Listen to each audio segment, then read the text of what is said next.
অন্তর্বর্তী সরকারের মেয়াদ সম্পর্কে অধ্যাপক ডক্টর মোহাম্মদ ইউনূসের বক্তব্য থেকে বোঝা যায় তার নেতৃত্বাধীন সরকারের প্রধান লক্ষ্য দেশে স্থিতিশীলতা ফিরিয়ে এনে দ্রুততম সময়ের মধ্যে নির্বাচনের আয়োজন করা।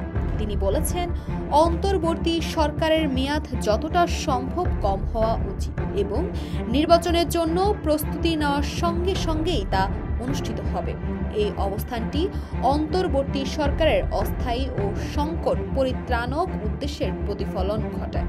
ডক্টর ইউনূস আরও উল্লেখ করেছেন যে দেশ জুড়ে বিভিন্ন খাতে সংস্কারের পরিকল্পনা সম্পূর্ণ করার পরই নির্বাচনের আয়োজন করা সম্ভব হবে।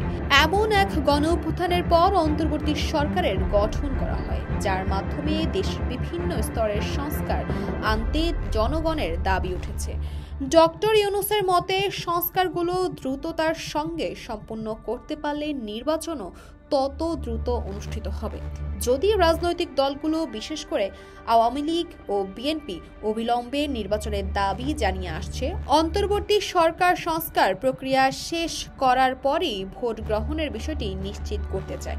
এ থেকে বোঝা যায় বর্তমান সরকারের মূল লক্ষ্যই হল সুদূর প্রসারী সংস্কার আনা এবং নির্বাচনের মাধ্যমে ক্ষমতা হস্তান্তর করা।